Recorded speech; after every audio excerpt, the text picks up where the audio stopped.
크리스천 투데이 칼럼에 올라왔던 글 하나를 좀 소개해 드리려고 합니다. 지방에서 목회하시는 목사님 한 분이 교회 장로님 딸 결혼식 주례를 거절했다고 합니다. 이 교회에 다니지 않는 예비 사위 때문이었다는데요. 이 일로 시험에 든 장로님이 그만 다른 교회를 가버리셨답니다. 오히려 좋은 전도의 기회로 삼았으면 참 좋았을 텐데 하는 아쉬움이 남습니다. 그런데 몇 년 후에요, 아주 난처한 상황이 벌어졌다고 합니다. 주례를 거절했던 목사님 딸이 신앙생활을 하지 않는 사람과 결혼을 하겠다는 거예요. 이 목사님은 이 집에서는요, 믿음 없는 사위를 볼 수 없다면서 아주 격렬하게 반대를 하셨다고 합니다. 게다가 주례 거절했던 일이 온 교회에 소문났잖아요. 지금 장로님도 교회 못 나오잖아요. 그래서 체면도 있어서 더더욱 반대를 하셨다고 합니다. 하지만 자식 이기는 부모가 어디 있겠습니까? 가끔 있더라고요. 그 남자 아니면 죽어버리겠다고 하니까 어쩔 수 없이 결혼을 시킬 수밖에 없었는데, 근데 더 기가 막힌 상황이 벌어졌습니다. 주례를 누가 했을까요? 목사님이 하셨습니다. 그 목사님이 하셨어요. 부친 목사님이 주례를 하셨는데 교인들과 주변 사람들이 뭐라고 했을까요? 어떻게 예상이 되십니까? 네, 우리 모두가 예상하는 그런 반응들이었습니다. 얼마 전에 한국에 내로남불이라는 이 용어가 미국 타임즈까지 게재되었다는 소식을 들었습니다. 참 부끄러운 일입니다. 내로남불이 뭐죠? 내가 하면 로맨스, 남이 하면 불륜. 이 말을 줄여서 내로남불이라고 합니다. 이중적인 잣대를 비판하는 말인데요. 어떤 생각 드십니까? 우리 주변에는 눈만 돌리면 교회예요. 눈만 돌리면 교회고, 눈만 돌리면 성도들이 있습니다. 많은 사람들이 자신을 그리스도인이라고 말을 하고 있지만 교회가 교회답지 못하고 그리스도인들이 그리스도인답지 못한 것들을 참 많이 봅니다. 왜 그럴까요? 왜 이런 일들이 벌어질까요? 첫 번째로는요, 하나님 말씀대로 살지 않기 때문입니다. 아까 우리 장로님께서 기도하실 때 말씀대로 살다, 말씀대로 축복받게 해달라고 하죠. 근데 우리는 바꿔서 믿고 있는 것 같아요. 축복받기는 원하는데 말씀대로 살고자 하는 사람들은 적습니다. 두 번째로는요, 말씀대로 사는 진짜 의미를 오해하고 있기 때문입니다. 고집부리고 강팍하게 내 하고 싶은 대로 신앙생활을 하는 거는요, 그건 종교생활이지 믿음 생활이 아닙니다. 많은 성도들이요, 명목상의 크리스천으로 살아갑니다. 예수님을 알기는 하지만 예수님의 가르친 대로 살고 싶지는 않아요. 사랑하는 성도 여러분, 하나님의 말씀이 우리의 삶의 우선순위가 되길 바랍니다. 주위를 둘러보면은요, 신앙생활은 열심히 하지만 교회는 열심히 다니는 것 같은데 여전히 세상적 기준을 가지고 살아가는 사람들이 참 많습니다. 반면 말씀을 삶에 적용해서 사는 사람들도 있어요. 이런 성숙한 사람들이 있습니다. 옆사람께 한번 질문을 해볼까요? 당신은 명목상의 신자입니까? 성숙한 크리스천입니까? 한번 해볼까요? 시작. 네, 참 어려워요. 그렇죠? 이 시간은 우리가 성숙한 그리스도인으로 살아가기 위해서 어떤 것을 지켜야 하는지, 어떻게 살아야 하는지, 어떤 오해를 풀어야 하는지에 대해서 말씀을 좀 나누고자 합니다. 말씀을 따라 살 때 우리에게 어떤 유익이 있는지 오늘 말씀을 잘 한번 따라와 보시죠. 첫 번째로 오늘 말씀은요, 우리에게 어떤 깨달음을 줄까요? 그리스도인이라면 보이는 것이 아니라 믿는 것으로 살아가야 합니다. 7절 말씀 같이 한번 읽어볼까요? 7절입니다. 시작. 우리는 믿음으로 살아가지 보는 것으로 살아가지 아니합니다. 아멘. 우리는 눈에 보이는 것만으로 사는 존재가 아니죠. 우리는 이제 알아요. 눈에 보이지 않는 게 소중한 것들이 많이 있다는 거 압니다. 그렇죠? 근데 애들한테 물어보면은요, 보여줘봐. 과학적으로 증명해봐. 내 앞에 보여줘. 그럼 믿을게. 주면 믿을게. 이런 얘기 하잖아요. 그렇죠? 우리는요, 진짜 나라는 존재가 누군지를 알아야 합니다. 예수님께서 피 흘려 세워주신 우리의 영적인 위치, 이 세상 속에서의 우리의 영적 위치를 알아야 믿음으로 살아갈 수 있는 거예요. 왜냐하면 믿음이라는 것은 눈에 보이지 않잖아요. 고린도후서 5장 17절 계속 한번 읽어볼까요? 시작. 누구든지 그리스도 안에 있으면 그는 새로운 피조물입니다. 옛것은 지나갔습니다. 보십시오, 새 것이 되었습니다. 아멘. 네, 맞습니다. 우리는요, 이 세상에 살고는 있는데 이 세상에 속하지 않은 사람들로 살아갑니다. 이런 특별한 존재라는 거예요. 처음 사람이었던 아담의 죄 때문에 하나님과의 관계가 끊어졌었다고 우리가 알고 있죠. 그렇지만 가장 완전한 사람이신 예수님을 보내주셔서 우리는 다시 하나님의 영광에 이를 수 있는 존재가 됐습니다. 하나님과 함께 할 수 있게 됐다는 거예요. 그래서 우리는 인생의 한순간 그분을 인격적으로 만났죠. 그래서 믿음으로 구원을 얻게 됐습니다. 그래서 구원을 얻은 그때 죄의 노예 생활을 하고 있던 우리의 영적 신분이 하나님의 자녀로 회복이 된 겁니다. 이 사실 믿으십니까?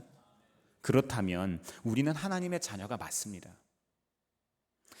자녀는요, 부모의 모든 소유를 필요할 만큼, 내가 원하는 만큼 사용할 수 있는 마땅한 권리가 있습니다. 우리는 구원받았던 그때 영적인 신분뿐만 아니라 하나님 나라의 소유도, 하나님 나라의 능력도 사용할 수 있는 권리가 생겼다는 거 믿으십니까? 네, 근데 많은 사람들은요, 그 권리를 반쪽만 이해하고 살아갑니다. 구원받는 것만 우리는 생각하지 이 땅에서 왕 같은 제사장처럼 능력 있게 살아가는 것에는 별로 관심 없는 것 같아요. 생육하고 번성하여 땅에 충만한 모든 것들을 다스리라고 하나님께서 말씀하셨습니다. 우리에게는 그런 능력, 우리에겐 그런 또 다른 말로 책임이 우리에게 누구나 있습니다. 네, 맞습니다. 우리의 영적인 위치를 잊지 마시기를 바랍니다. 과거에 한번 구원받은 것으로 의리 지키고 살지 마세요. 신앙생활 그렇게 하는 거 아닙니다. 믿음으로 하늘의 능력을 이 땅에 풀어놓아야 합니다. 하지만 원수 마귀는요, 우리를 우는 사자같이 집어삼키려고 합니다. 항상 기회를 노리고 있어요. 거듭나는 순간 우리의 속사람이 변했지 겉사람이 변한 건 아니잖아요. 근데 우리의 겉사람은 어디에서 살아갑니까? 이 세상에 살아가고 있잖아요. 그러니까 항상 문제가 되는 겁니다. 여전히 세상의 영향력 아래 살아갈 수밖에 없다는 거예요. 그러니까 우리가 구원받은 사람이라 하더라도 우리의 영적 신분을 깨닫지 못한다면 여전히 죄로부터 공격받고 죄의 종노릇하는 것과 같은 삶을 살아간다는 겁니다. 그렇기 때문에 우리의 영적인 위치를 매 순간 확인하고요, 말씀의 근거에서 살아가야 합니다. 혹시 그런 경험 있으세요? 마음이 너무 괴롭거나 짜증나거나 불편한 마음이 있을 때 예수님의 이름을 한번 선포해 보세요. 말씀을 암송하고 있는 구절들을 한번 외워보세요. 우리가 찬양을 한번 틀어보세요. 어둠이 밀려가는 경험들을 하셨을 겁니다. 내가 누군지 모르면은요, 마귀와의 싸움에서 패배할 수밖에 없습니다. 하지만 걱정보단 우리는 감사할 수 있습니다. 우리 하나님이 이 세상보다 크시기 때문입니다. 예수님께서 이미 승리하신 거죠. 앞으로 승리하실 것이 아니라, 나 홀로는 이길 수 없지만 우리 안에 계신 그분께서 승리하셨으니 우리는 이제 어떻게 하면 돼요? 주님 손 놓치지 않으면 됩니다. 사랑하는 성도 여러분, 혹시라도 말 못할 고민 있는 분 계십니까? 인생의 어려운 시기를 보내는 분이 계세요? 어쩌면 외로움에 지쳐서 낙심 중에 계십니까? 인정과 사랑을 얻지 못할 그때에도 인생의 최고의 아버지 되신 하나님께서 우리에게 가장 좋은 것을 주고 싶어 하세요. 어떤 복이요? 말씀대로 살다 말씀대로 축복받는 것이요. 이런 하나님께서는요, 우리의 삶을 인도하시고 복 주시고 싶어 하세요. 그런데 하나님께서도 그렇게 하실 수가 없을 때가 있어요. 언제요? 우리가 거절할 때, 우리가 원하지 않을 때, 우리가 구하지 않을 때 하나님께서는 그렇게 하실 수가 없는 거예요. 성경의 약속 안에서만 도우실 수 있습니다. 하나님은 사랑의 하나님이시지만 동시에 공의의 하나님이시기 때문입니다. 하나님의 말씀은요, 태초부터 정해놓은 법이기 때문입니다. 따라서 하나님의 나라의 능력을 내 삶에 적용하기 위해서는 말씀에 비추어서 우리의 삶의 행동으로 옮겨야 되는 거예요. 그것이 아주 중요합니다. 세계적인 작가인 존 비비어 목사님은요, 이 말씀에 비추어 사는 삶을 이렇게 설명하셨어요. 마귀는 때때로 그릇된 생각을 우리의 삶의 씨앗을 이렇게 떨어뜨린대요. 그래서 그것을 마음의 밭에 심거나 거절하는 것은 누구에게 달려있다고요? 우리에게 달려있다고 이야기합니다. 거절하는 것도 내 몫이고 그것을 받아서 심는 것도 내 몫이라는 거예요. 우리의 마음은 밭이라고 표현하죠, 성경은. 좋은 것이든 나쁜 것이든 심으면 뿌리가 내리게 되어 있습니다. 우리는 좋은 생각, 나쁜 생각 어떤 것이라도 선택할 수 있습니다. 그래서 어떤 생각을 마음밭에 심기 전에 먼저 어떻게 해야 돼요? 말씀으로 분별해야 합니다. 이것이 좋은 것인지, 이것이 나쁜 것인지, 우리의 삶에 유익이 있는지 아니면 이것 때문에 문제가 생길지 분별해야 한다는 거예요. 아울러 예전에 날 구원해 주신 예수님께 의리 지키고 살지 말라는 거예요. 지금 내 삶을 인도해 주시는 그분과 동행해야 되는 거예요. 살아계신 주님 말입니다. 이 세상에서 가장 속상한 말이 뭐라고요? 몇 주 전에 제가 설교했잖아요. 그랬으면 좋았을 텐데. 내가 인생의 주인으로 내 인생을 책임지고 살아가는 모든 사람들이 공통적으로 하는 말입니다. 신앙생활 10년 하고요, 20년 하고 한평생 하면서도 겉모습만 그리스도인인 사람들이 얼마나 많은지 모릅니다. 내 안에 살아계신 주님이 안 계시니까 문제가 됩니다. 때문에 교회 밖의 사람들과 삶이 전혀 구별되지 않습니다. 인생의 열매가 맺어지지 않습니다.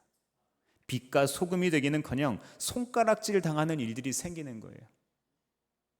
우리는 인생의 전문가이신 주님을 신뢰해야 합니다. 그리스도인이란 내가 원하는 대로 살아가는 존재가 아니고요, 우리가 믿는 말씀대로 살아가는 존재여야 합니다. 이렇게 살기 위해서 어떻게 해야 합니까? 매 순간 하나님의 영이신 성령님을 의식해야 돼요. 성령님을 의식해 보세요. 거기 계세요, 성령님?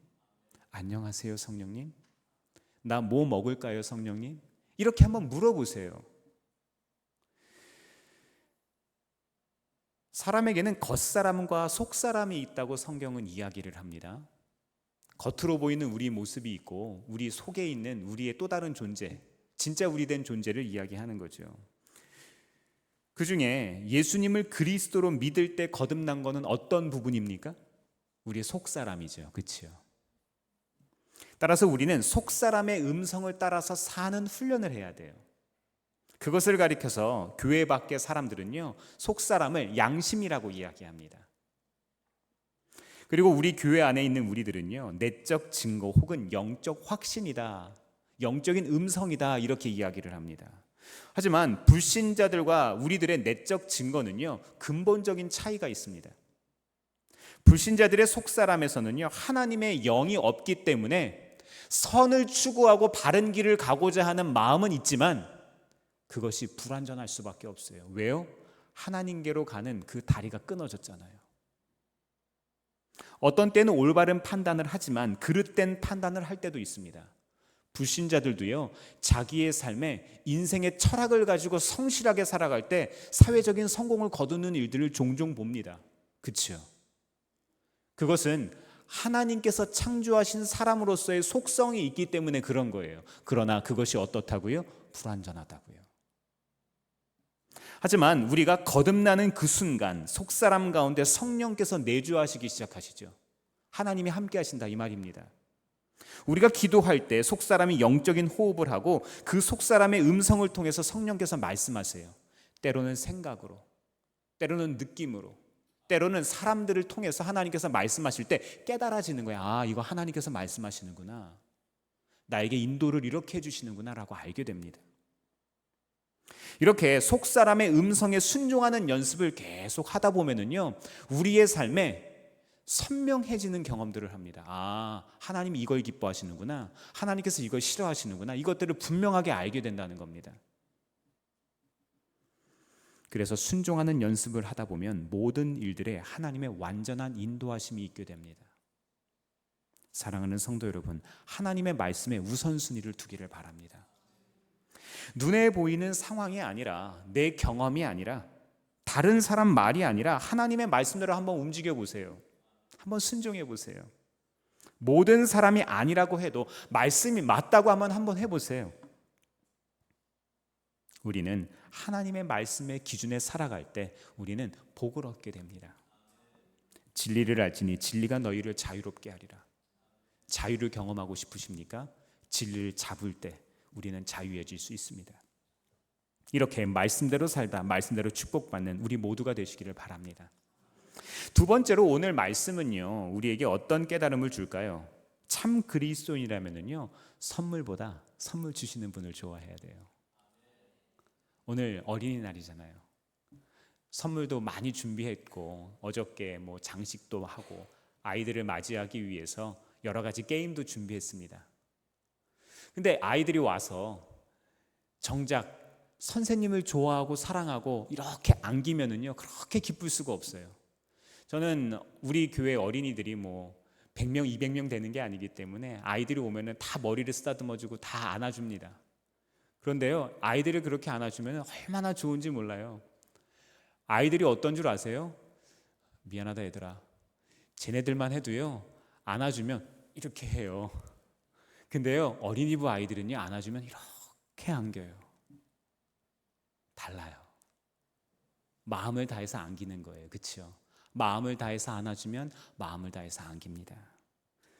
고린도후서 5장 8절 말씀 같이 한번 읽어보겠습니다. 시작. 우리는 마음이 든든합니다. 우리는 차라리 몸을 떠나서 주님과 함께 살기를 바랍니다. 아멘.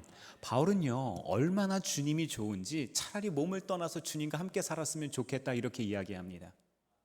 교회 오는 게 좋고요, 교회 형들 만나는 게 그렇게 좋고요, 교회 형들하고 축구하는 게 그렇게 마음에 드는 거예요. 오늘 본문 6절과 8절 말씀을 세 번역으로 보면은요, 담대하다는 표현을 든든하다라는 말로 바꿔서 이야기를 합니다. 바울 사도는요, 주님과 함께 있는 자체로 마음이 든든하다는 거예요. 우리의 뒷배가 되신, 우리의 배경이 되신, 우리의 위로자가 되시고 우리의 울타리가 되신 주님이 얼마나 좋냐 이렇게 이야기를 하는 거예요. 제가 한번 질문해 보겠습니다. 여러분은 예수님만으로 든든하십니까? 조금 바꿀까요? 예수님만으로 충분하십니까? 쉽게 아멘이 잘 안 되잖아요. 아이들은요, 간단합니다. 하지만 분명합니다. 엄마면 되고요, 아빠면 됩니다. 진지하게 우리 신앙생활을 돌아보면요, 삶에 필요한 많은 것들을 구했지만 정작 예수님을 구하지는 않습니다. 우리는 구원받고 종의 신분으로 겨우겨우 살아가는 사람들이 아니라니까요. 우리는 하나님의 자녀된 사람들로, 하나님의 자랑이자 기쁨된 사람들로 살아가는 사람들입니다. 우리 교회 밖에 웃고 계시는 예수님 밑에 뭐라고 적혀 있어요? 우리는 예수님의 기쁨입니다. 당신은 예수님의 기쁨이라는 거예요. 그렇다면 주님 자체를 구한다는 말은요, 이렇게 생각해 볼 수 있어요. 오늘 어린이 주일입니다. 주변에 어린이들 선물 어떤 거 준비하셨습니까? 얼마짜리 준비하셨어요? 요즘 애들 비싼 거 좋아하는데. 지난주 인터넷 커뮤니티에 올라온 사연을 보니까요, 직장인 삼촌이 유치원생 조카에게 변신 로봇을 사주고 충성을 다짐받는 것들이 올라왔습니다. 아, 대단합니다. 이 조카한테 배꼽 인사를 받는데 딱 배꼽 인사를 정중하게 하는 거예요. 20만 원짜리 헬로카봇 펜타스톰 X 라이프 캐논 모드, 이걸 사줬대요. 로봇 세계의 끝판왕. 이야, 이 정도면 배꼽 인사 받을 만한가 봅니다. 그런 삼촌 저도 있었으면 좋겠어요. 저희 아이들 키울 때도요, 장난감 모았던 기억이 있습니다. 터닝맥 카드 미니카 아십니까? 오픈런에서 구입하기도 하고요, 파워레인저 광선검 전국에 품귀가 돼가지고요, 일본에서 직구했습니다.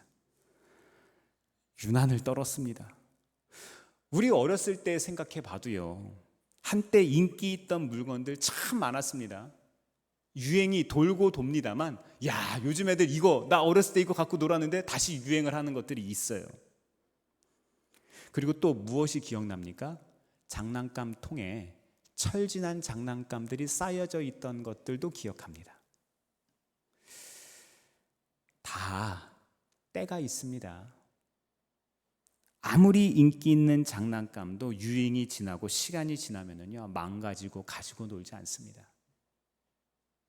마찬가지로 지금 내 삶에 간절히 필요하다고 생각했던 것들, 배꼽 인사해가면서 충성을 다짐해가면서 갖고 싶었던 그것이 우리의 인생의 10년, 20년 뒤에는요, 절대적인 게 아닐 수 있습니다.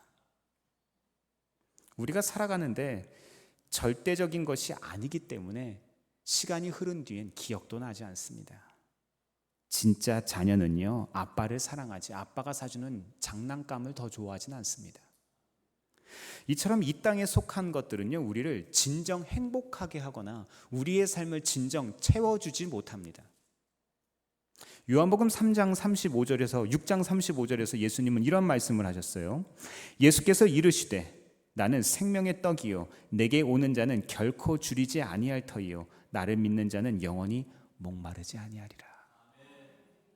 또 예수님께서 이렇게 말씀하십니다. 너희는 먼저 그의 나라와 그의 의를 구하라. 그리하면 이 모든 것들을 너희에게 더하여 주시리라. 사랑하는 성도 여러분, 예수님이요 우리의 삶에 가장 좋은 선물이 되십니다. 이 땅에서의 약 100년을 살아가는 이 땅에서의 삶, 예수님만으로 충분하지 못하면은요, 하나님 나라에 가서 영원한 삶을 살 때도 예수님만으로 충분할 수 없습니다. 예수님만이 우리의 삶을 온전히 채워주시기 때문입니다. 우리의 삶의 방향과 목적이 믿음의 주여 온전케 하신 주께 있기를 바랍니다. 삶의 우선순위가 바로 세워진 사람들에게 하나님은 모든 것을 더하여 주십니다. 다 같이 고린도후서 5장 9절 말씀 같이 한번 읽어볼까요? 시작. 그러므로 우리가 몸 안에 머물러 있든지 몸을 떠나서 있든지 우리가 바라는 것은 주님을 기쁘게 해드리는 사람이 되는 것입니다. 아멘. 세 번째로 오늘 말씀은 우리에게 어떤 깨달음을 줄까요?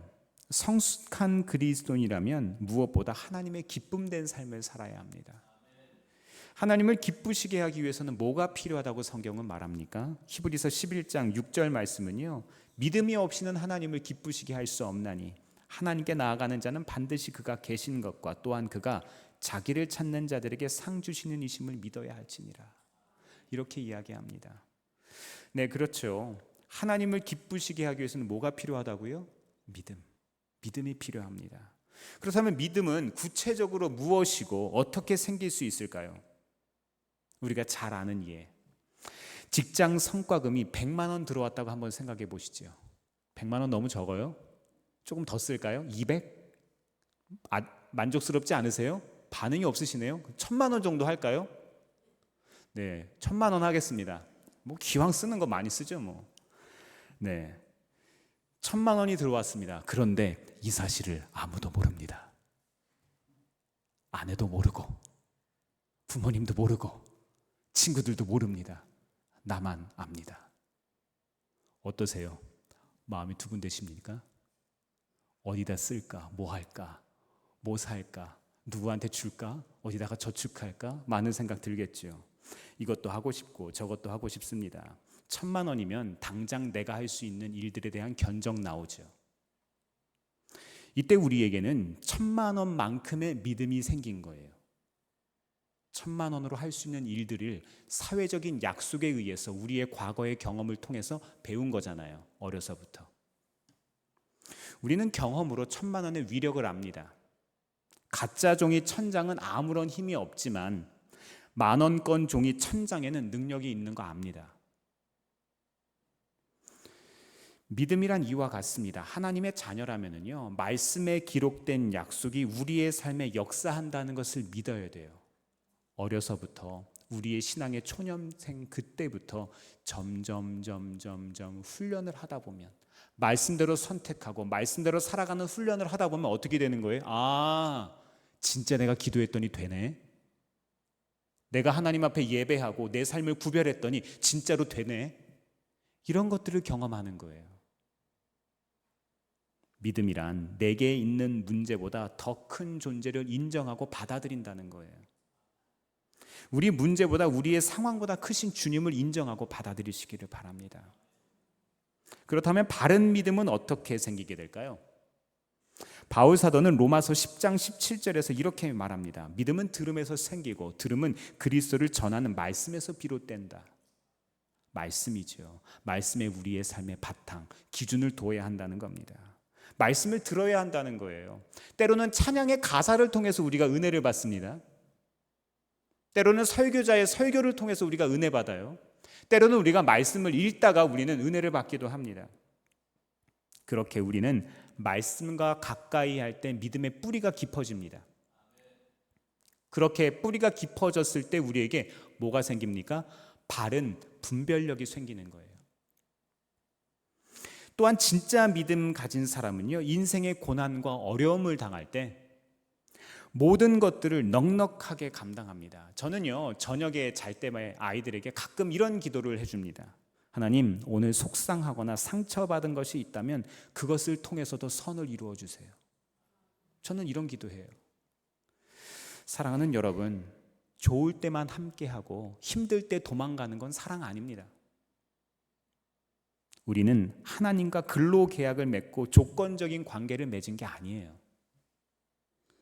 우리는 하나님과 은혜로 살아가는 생명과 사랑의 법 안에서 살아가는 자녀로서 맺어진 사람입니다. 시편 1편 2절에서 3절 말씀 같이 한번 읽어볼까요? 시작.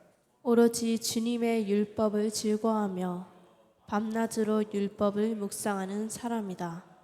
그는 시냇가에 심은 나무가 철 따라 열매를 맺으며 그 잎이 시들지 아니함 같으니 하는 일마다 잘 될 것이다. 아멘. 이와 같은 복이 우리에게 있기를 바랍니다. 우리 다음 세대들에게 이런 꼭 복이 있기를 바랍니다. 네. 시편 1편은요, 여호와의 율법을 즐거워하는 사람의 삶에 대해서 이야기하고 있는 거예요. 그 긴 시편의 내용들 중에 가장 핵심이 되는 말이라고 저는 스스로 고백합니다. 뿌리 깊은 믿음을 가질 때 그 결과는요, 영원한 생명뿐 아니라 구하는 자들에게 때를 따라 주시는 복을 경험하게 하는 거예요. 그리스도인들은요, 의리를 지키고 살아가는 것이 아니라 구원 하나만이 아니라 이 땅에서도 능력 있게 살아가는 그 복을 주님이 허락하셨다는 겁니다. 제한된 상황에서도요, 말씀을 한번 지켜보시기를 바랍니다. 그리하면 사람의 헤아림을 뛰어넘는 하나님의 평화가 우리의 삶을 다스리십니다. 사랑하는 성도 여러분, 이제는 말씀을 듣고 적용할 때입니다. 뭐 다짐하셨습니까? 뭐 결심하셨어요? 지금까지 우리는 어떤 그리스도인으로 살아오셨습니까? 명목상의 그리스도인입니까? 아니면 정말로 성숙한 그리스도인입니까? 또다시 사람의 지혜와 경험, 또 인맥을 믿고 사시겠습니까? 아니면 말씀 믿어보시겠어요? 주님이 주시는 놀라운 능력을 이 세상에 풀어놓으시기를 바랍니다. 이 시간 말씀을 듣는 우리 모두가 성숙한 그리스도인으로 삶의 예배가 회복되길 바랍니다. 진짜 예배 언제 시작된다고요? 예배당 문을 열고 나갈 때, 말씀을 듣고 말씀대로 행동할 때, 하나님의 말씀을 진리인 것으로 행동할 때 하나님이 움직이십니다. 우리의 삶의 예배가 반드시 성공하기를 바랍니다. 예배의 성공자가 되시기를 바랍니다. 믿음의 좋은 습관을 들여서 성숙한 그리스도로 우리의 삶이 점점 올라가야 합니다. 그로 인해서 하나님의 완벽하신 인도하심과 수많은 간증들이 우리의 삶에 있기를 바랍니다. 마지막으로 우리 빌립보서 2장 3절에서 5절 말씀 같이 믿음으로 고백해 보겠습니다. 시작. 무슨 일을 하든지 경쟁심이나 허영으로 하지 말고 겸손한 마음으로 하고 자기보다 서로 남을 낮게 여기십시오. 또한 여러분은 자기 일만 돌보지 말고 서로 다른 사람들의 일도 돌보아 주십시오. 여러분 안에 이 마음을 품으십시오. 그것은 곧 그리스도 예수의 마음이기도 합니다. 아멘. 저는 그런 생각했어요. 요즘에 가족의 형태가 매우 다양해지고 있죠. 자녀가 없는 부부들도 있어요. 또 오랫동안 결혼을 하지 않고 독신으로 살아가시는 분들도 계십니다. 혹은 여러 가지 사유로 인해서 가정이 깨어지거나 홀로 사시는 분들이 또 계세요. 아이를 낳고 싶은데 아이를 낳지 못하는 그런 분들도 계시고요. 말은 가정의 달인데요, 그분들에겐 가정의 달이 참 싫을 것 같아요. 그렇죠? 그런 생각 안 해보셨습니까? 오늘 우리가 읽었던 빌립보서 2장 3절에서 5절 말씀처럼 가정의 달만큼은 내 가정만이 아니라 하나님 나라의 가정으로서 모두를 돌볼 수 있는 그런 마음을 가지시길 바랍니다. 이런 예수님의 마음을 품을 때, 이런 하나님 말씀대로 살아가는 우리의 삶이 될 때 우리의 삶이 복을 얻게 될 겁니다. 우리들의 가정을 통해 하나님이, 우리의 예수님이 진정 기뻐하시기를 바랍니다. 우리의 사업장을 통해서도 하나님이 기뻐하시기를 바랍니다. 우리의 학교, 우리의 모든 관계를 통해서 하나님이 기뻐하시기를 바랍니다. 이번 한 주간 이런 믿음의 여정에서 승리하시기를 주의 이름으로 축원합니다. 기도하겠습니다.